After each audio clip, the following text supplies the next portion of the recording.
Hello and welcome to the MHR podcast. I'm Andy. I'm Alice. Alice, we are fresh back from the Festival of Work, Yep. which seems like a long time ago, but it wasn't. It was literally just last week. Indeed. How did you find it? It was really good. Yeah. It was the first time I've been, and to be fair, I think I set my expectations just as you would kind of any work event. You think, turn up, chat to a few people, a bit of networking, but actually I think it was fantastic. I mean, we were very lucky with the stand that we had, the engagement we had both days. I think it blew away everyone, kind of what feedback we're getting. And it was really interesting speaking to a few different people, different companies, sectors, and also different roles. So there was quite a lot of independent people that came up and would talk about the business. And obviously it was nice just to kind of hear what's out there, because obviously we're all in the HR, payroll and finance world. But it's interesting seeing what other people are doing in their organisation. So really good event. What about you, Andy? I agree. I think what was so exciting about what we did, because obviously we did the podcast, live from the festival for 2 days. We ended up doing about 16 interviews. They all went onto the website. So we were very busy. Yeah. But it was fascinating to do that. And it was great to have a real human conversation about the humans behind work and what they needed. And it was great to see that the industry is also looking at the human element as well. So they are interested in tech. They are interested in automation. They're interested in AI. But they're interested in about how that benefits the human from a very human level. Yeah. I thought that was really interesting. I also really enjoyed that what we did as MHR there really attracted a lot of attention. And we already acknowledged that everyone in the room is talking about HR, payroll, finance and tech. But they came to us because our stands kind of made them start a conversation like, oh, what are you here talking about today? And, we were very busy both days, right? So it worked really well. And I just think it was credit to the rest of the company doing that. But it was a great festival and it showed that everyone is wanting to talk about these things. Definitely.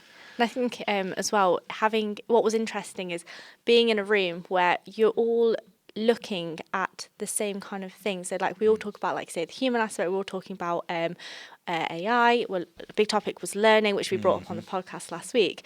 But ultimately, whether you were part of the stands there, or you were giving a talk, or you were attending the event yourself, everyone wanted to look at what was out there on the market, which I think brings us nicely onto the topic of what we want to talk about today. Yes, so let's talk about HR and payroll migration. So it's all very well and good talking about HR payroll all the time and that this is why this is good and this is bad. And we do that a lot, right? But one of the biggest concerns, and I think the head scratchers for a lot of people in the industry is the process of actually adopting a new HR process, migrating over from previous processes and having something that actually works. It's not just, everyone knows that they want something better. Everyone might have a budget to go and do that or decide that they're going to have a budget to do that.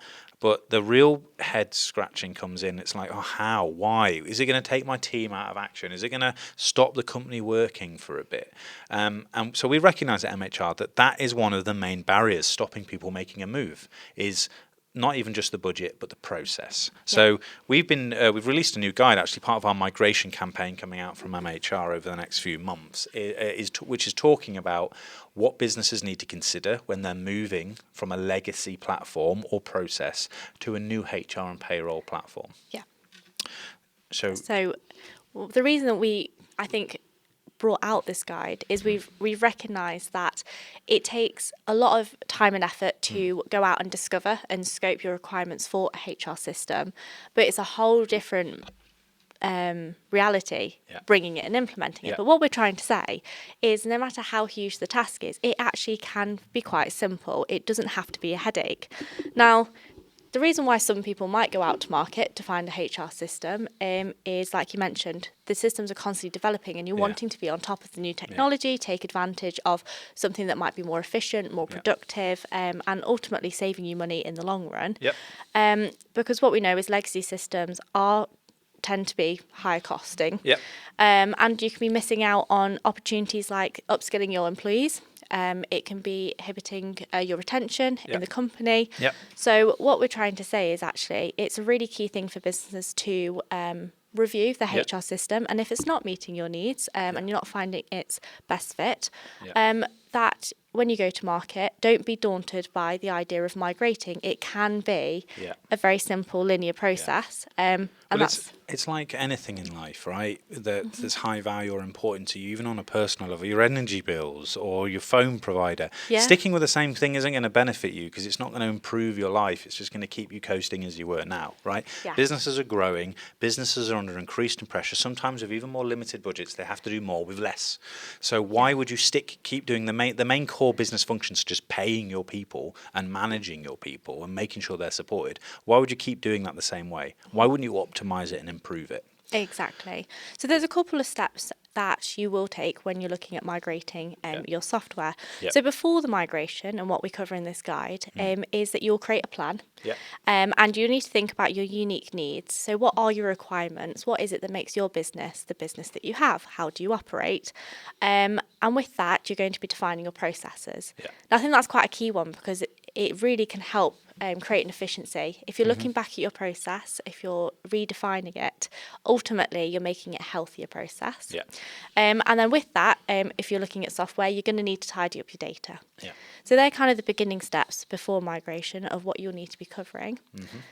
So then during the migration, you have, of course, the switchover day. Yeah. So this can is be a where you big day. need real confidence in where you're going, right? Exactly. So, and I think this is what we try to pride ourselves in MHR. I'm going like we've done it long enough to know that this is a real head 40 years. scratcher. It doesn't have to Yep. be a headache. If you go with someone who knows what they're doing, but also recognises the pain points that you've come from and the advantages of where you're going, it takes away that unsurety, and actually the process can be as smooth as well. Like Exactly. it's not a roller coaster ride. We can get you moving. You can have something happening at the same time that keeps you safe. Yeah. While we move over, get comfortable, get confident, and actually you're going to start feeling the benefits from day one then of actually being in a place where your people are better supported. Definitely. And picking up on that day one as well, you need to think not just in the system itself and the core part of it, but about your integrations.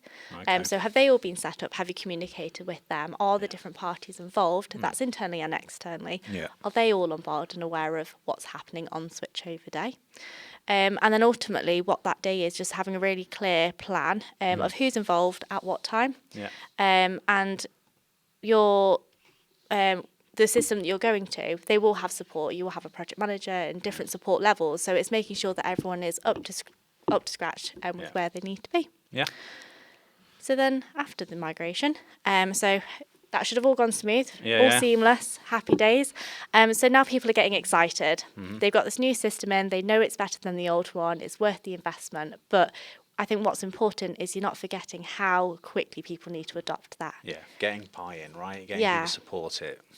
Definitely. So importantly, when you've got a new system, test, keep testing, run different scenarios, and also your software should be developing whilst you still have it. So at MHR, we continuously invest in our software, continuously develop it. So at that point, you're making sure that you are testing as well the new features and functionalities that come in. Yeah. And also to reach out to your supplier and ask about what support they have. So if they have a service desk, if they've got different teams, I sit in customer success here. Yeah. So we're a free of charge service that we offer that can come in and look at return on investment. So different example of what support is there once you're live with the migration and you're making use of your software. Yeah.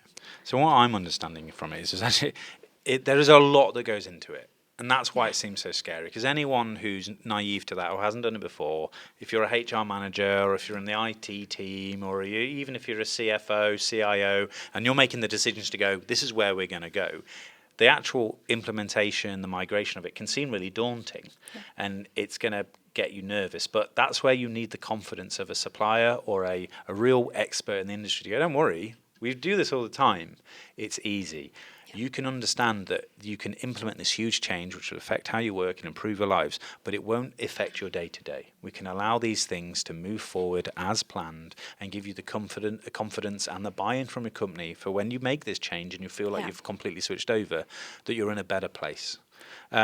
And that's a lot to go through. So that's why we can only skim over it in 10 minutes, right? Indeed. But if you do want to hear more about it, there is a guide that has been released onto our website. You can find it on our Knowledge Hub, which is Migration Without the Migraine. which is available. So it's an interactive document there. You can read all about it. It is worth a read. It's really interesting, not just from an MHR point of view, but this is something that affects everyone. We've just come away from a festival of work where everyone's looking at HR and where's it's moving. So if you're doing that, this is a really good, useful guide for you to understand how you can better get the best out of your HR and payroll platform. Definitely. So that's available on our website, so you can go and take a look.